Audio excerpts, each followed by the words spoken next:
भाई जो गुरु वचन पे डट गे, कट गे फंद 84 के। तो गुरुदेव कहते हैं ऐसे सतगुरु के अलावा बताओ अब तुम किसका जयकारा लगाओगे? क्या है कोई सृष्टि में ऐसे महान उपकारी सतगुरु के अलावा जिसका कोई जयकारा लगाया जा सके, जिसकी जय जयकार की जा सके? नहीं है। फिर इस सतगुरु के अलावा हम और किसको दंडवत करें? दंडवत करने का मतलब है अपने आप को समर्पित कर देना। अरे पतिव्रता औरत केवल अपने पति को समर्पित करेगी, किसी और के आगे समर्पित नहीं होती है।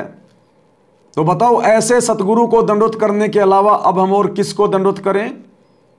कोई संसार में अधिकारी नहीं है, ना गरीबदास जी, ना दादा गुरु जी, ना पंडित चिदानंद जी, कोई भी नहीं। ये देवी देवता ब्रह्मा विष्णु महेश, इनकी तो बात ही छोड़ दीजिए। तो बताइए ऐसे सतगुरु के अलावा हम और किसको दंडवत करें? दंडवत करना यानी पूजा, समर्पित। और एकमात्र अपने गुरुदेव का फोटो ही अपने घर में रखना है, किसी और का फोटो हमने नहीं रखना। पतिव्रता स्त्री अपने पर्स में अपने पति का ही फोटो रखती है, अन्यथा उसका पति नाराज हो जाएगा। अगर पति नाराज हो गया तो फिर उसके जीवन में बच क्या गया? फिर तो हमारी आत्मा का पति हमारा गुरु है और हमने आत्मा से भक्ति करनी है, क्योंकि आत्मा सतलोक जाएगी। ये शरीर तो काल का है, ये तो यहीं रह जाएगा, काल की वस्तु तो यहीं रह जाएगी, हमने यहीं छोड़ के जानी पड़ेगी। सतगुरु की आत्मा है, हमने आत्मा से सतलोक जाना है, तो हमने सारी क्रिया आत्मा से करनी है। हमने आत्मा को मजबूत करना है, आत्मा को पतिव्रता पद पे लेके आना है। इस काल ने इस आत्मा को शरीर में बांध के हमारे को पतिव्रता धर्म से नीचे गिरा दिया, हमारे को डरा दिया, भयभीत कर दिया। अब सतगुरु आकर हमें निर्भय कर रहे हैं, क्योंकि सतगुरु स्वयं निर्भय हैं। निर्विकार निर्भय तू ही और सकल भयमान, और सब पर तेरी साहिबी तुझ पर साहिब नाए। तो ऐसे समर्थ सतगुरुदेव भगवान जो आज हमें प्राप्त हैं, जिनकी जितनी उनकी महिमा की जाए उतनी थोड़ी है। जय जय सतगुरु मेरे की, जय जय सतगुरु मेरे की। सदा साहिबी सुख से वसियो, अमरपुरी के डेरे की। जय जय सतगुरु मेरे की, जय जय सतगुरु मेरे की। सदा साहिबी सुख से वसियो, सतलोक के डेरे। निर्विकार निर्भय तू ही और सकल भयमान, जी साधो और सकल भयमान। सब पर तेरी साहिबी, सब पर तेरी साहिबी, तुझ पर साहिब नाम।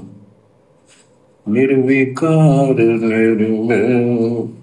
आज वो निर्विकार निर्भय साहेब, जिसके ऊपर और किसी की सत्ता नहीं है, जो सबके ऊपर है, सार्वभौमिक है, सर्वे सर्वा है, वासुदेव है।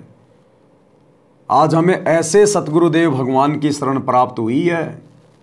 तो इस सतगुरु के अलावा ना हम किसी की जय जयकार करेंगे, ना हम किसी को दंडवत प्रणाम करेंगे, और ना हम किसी का फोटो अपने घर में, दरबार में और लॉकेट में रखेंगे।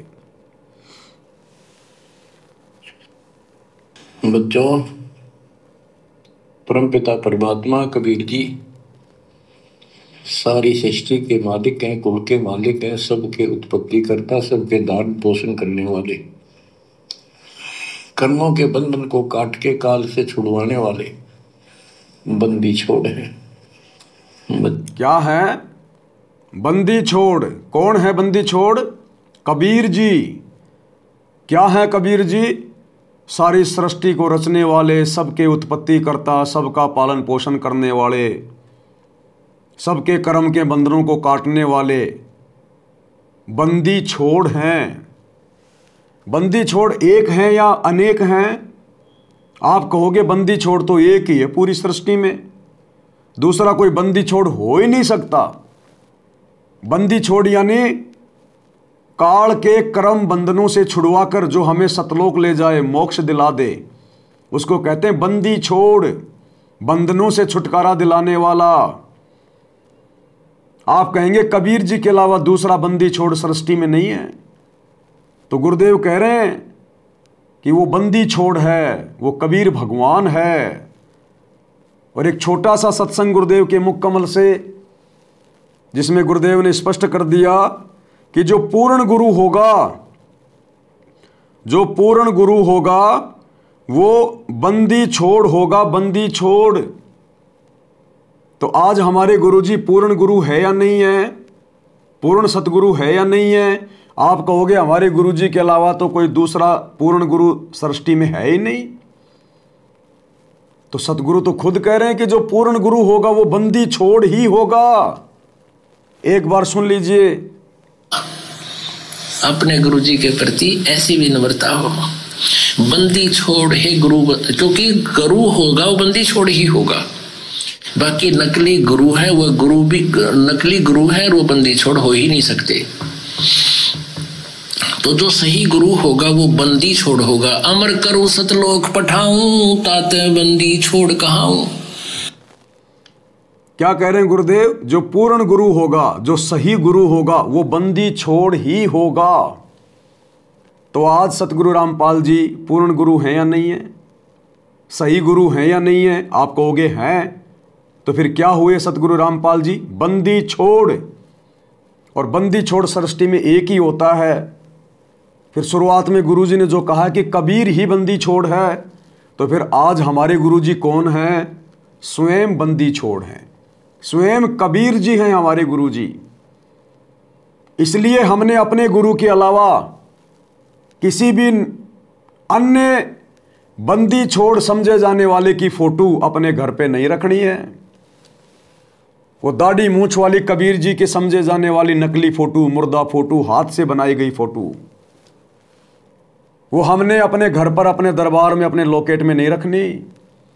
अन्यथा आप जी पतिव्रता पद पर नहीं माने जाओगे। आप जी दो नावों की सवारी कर रहे हो, और दो नावों की सवारी करने वाला कभी भी अपने लक्ष्य को प्राप्त नहीं करता है। अपने गुरु को ही बंदी छोड़ मानकर, अपने गुरु को ही परमात्मा मानकर हमने इस भक्ति मार्ग पर आगे बढ़ना होता है। हम युगों युगों से एकमात्र यही गलती करते आ रहे हैं।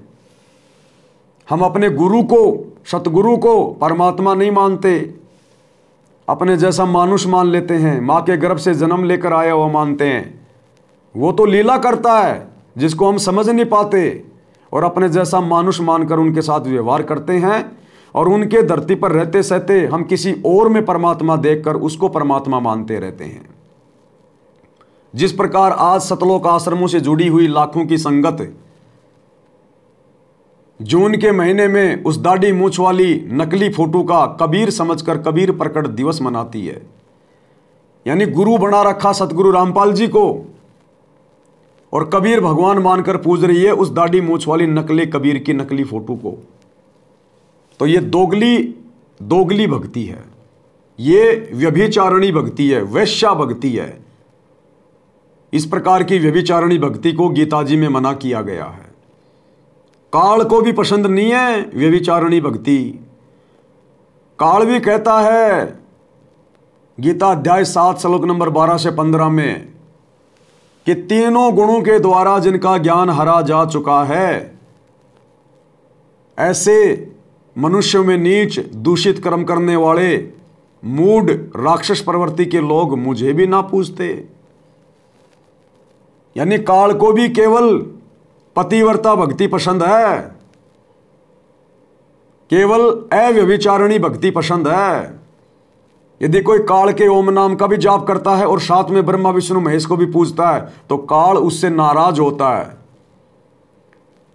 तो यदि हम सतगुरु के अलावा, जो कि स्वयं परमात्मा है, बंदी छोड़ है, कबीर जी है, यदि हम अपने सतगुरु के अलावा इस भक्ति में किसी और को शामिल करेंगे बीच में, तो भला सतगुरु कैसे प्रसन्न होगा? कैसे हमें मोक्ष मिलेगा, अमृतत्व मिलेगा? भाई जो गुरु बचन पे डट के, कट गे फंद 84 के, कट गे फंद 84 के, कट गे फंद 84 के। जो गुरु बचन पे डट के, कट गे फंद 84 के, कट गे फंद 84 के, कट गे फंद 84 के।